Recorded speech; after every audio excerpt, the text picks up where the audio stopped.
Hello students, आज हम आपके लिए लेकर आए हैं ठोस अवस्था का भाग 4। बहुत ज़्यादा इम्पोर्टेंट पॉइंट्स हैं आज, वेरी वेरी इम्पोर्टेंट। पहला ही पॉइंट आज के लिए, उपसह संयोजन संख्या। उपसह संयोजन संख्या किसे कहते हैं? किसी ठोस में कोई परमाणु अपने निकटवर्ती का मतलब नज़दीक, जितने भी परमाणुओं से घिरा होता है उन्हीं परमाणुओं की संख्या को उस परमाणु की उपसह संयोजन संख्या कहते हैं। इसे समन्वय संख्या भी कहते हैं। फिर से समझने का प्रयास करें। किसी ठोस में कोई परमाणु अपने निकटवर्ती का मतलब है नजदीक, जितने भी परमाणुओं से घिरा होता है उन्हीं परमाणुओं की संख्या को उस परमाणु की उपसह संयोजन संख्या कहते हैं। इसे समन्वय संख्या भी कहते हैं। आपने पढ़ा होगा, 11वीं क्लास में पढ़ा था। उपसह संयोजन किसे कहते हैं? उपसह संयोजकता, जिसे हम किससे प्रदर्शित करें थे बच्चों? एक तीर के निशान से। केवल जब कोई लुईस अम्ल या लुईस क्षार में बनने वाले बंधों को हम क्या कहते थे? उपसह संयोजकता। इस प्रकार एक तीर के निशान से उसे प्रदर्शित करें थे।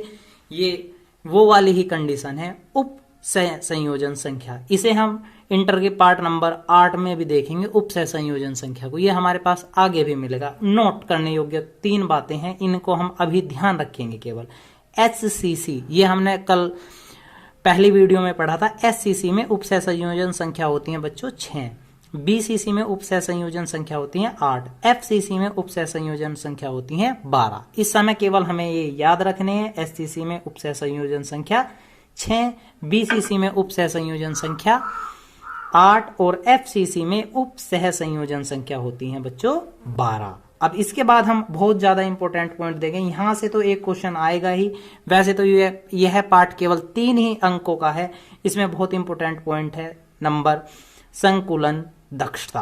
किसी भी चीज की संकुलन दक्षता किस प्रकार निकाली जाती है? संकुलन दक्षता को हम प्रतिशत में ज्ञात करते हैं। देखिए, वैसे संकुलन दक्षता कहते किसे हैं?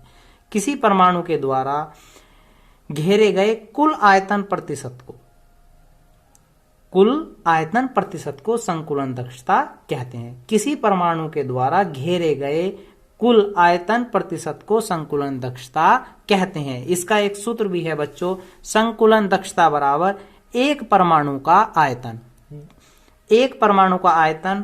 बटे कुल परमाणु का आयतन गुणा 100। संकुलन दक्षता को हम कैसे, क्या सूत्र था बच्चों इसका? एक परमाणु का आयतन बटे कुल परमाणु का आयतन गुणा 100। बच्चों, इस पॉइंट को बहुत ज्यादा ध्यान से समझने का प्रयास करेंगे। विभिन्न संरचनाओं में संकुलन दक्षता ज्ञात करना, यानी कि हमारे पास यदि कोई संरचना है तो उसमें हम संकुलन दक्षता किस प्रकार ज्ञात करते हैं। सबसे पहले देखेंगे हम SCC की संकुलन दक्षता। SCC की संकुलन दक्षता देखने से पहले हमें कुछ चीज समझनी होंगी, उन्हें समझेंगे। सपोज ये हमारे पास एक ठोस है जिसकी त्रिज्या कितनी है बच्चों? R है। कितनी है त्रिज्या? R, जिसे हम स्मॉल r कहते हैं। हमने पहली वीडियो में देखा था SCC में परमाणुओं की संख्या, जहां हमने परमाणुओं की संख्या ज्ञात की थी। कितनी आई थी बच्चों? 1। आपके यदि ध्यान हो तो देखा होगा, आपने 8 गुना 1/8 कोणों की संख्या गुणा कोर आपस में काट दिया था। कितना आया था? 1। तो यहां परमाणुओं की संख्या कितनी है हमारे पास? 1 है। परमाणु की त्रिज्या बच्चों, परमाणु की त्रिज्या कितनी होती है? R, पर उस त्रिज्या का सूत्र है कोर बटे 2। इस त्रिज्या को हम कोर बटे 2 भी या a बटे 2 भी कह सकते हैं। यदि हमें यहां से a की वैल्यू निकालनी हो तो बटा 1 क्रॉस मल्टीप्लाई कर लेंगे और a की वैल्यू कितनी आ जाएगी बच्चों? 2r। कितनी आ जाएगी? 2r। इसके बाद हम देखेंगे संकुलन दक्षता, एक परमाणु का आयतन बटे कुल परमाणु का आयतन गुणा 100। यानी कि हमें कितना चाहिए? एक परमाणु का आयतन चाहिए बच्चों, और बटे में क्या चाहिए? कुल परमाणु का आयतन। तो एक परमाणु के लिए हमारे पास क्या है बच्चों? इस समय हमारे पास है एक ठोस गोला, एक ठोस का आयतन। आप सभी ने 10वीं क्लास में पढ़ा था ठोस का आयतन। यहां पर ठोस का आयतन क्या होगा? 4/3 पाई r क्यूब। 4/3 पाई r क्यूब। तो एक परमाणु का आयतन कितना आया बच्चों?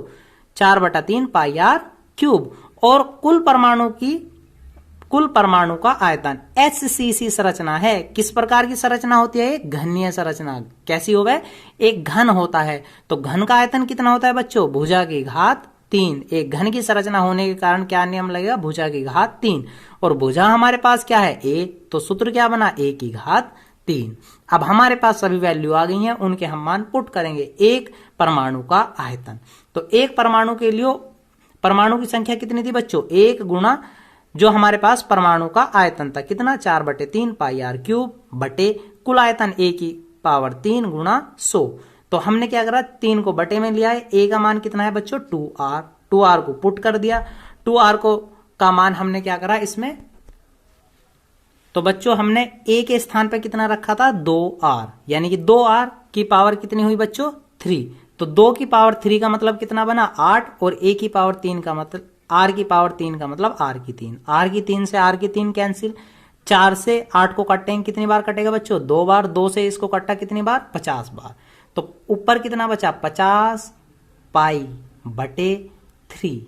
कितना आया हमारे पास? 50 पाई बटे 3। हमें यहां तक ही नहीं रखना है। इस 50 गुना पाई का मान कितना होता है बच्चों? 3.14। तो पाई की वैल्यू कितनी है? चूंकि पाई बराबर 3.14, तो हम पाई का मान रखेंगे 3.14 बटे में कितना रखेंगे? 3। जब बच्चों अब हम इसे हल करेंगे, हल करने के बाद हमारे पास आ जाएगा 52.3%, क्योंकि परसेंटेज में निकाल रहे थे। तो HCC की संकुलन दक्षता कितनी है बच्चों? 52.3 ग्राम। तो बच्चों आज की वीडियो में बस इतना ही।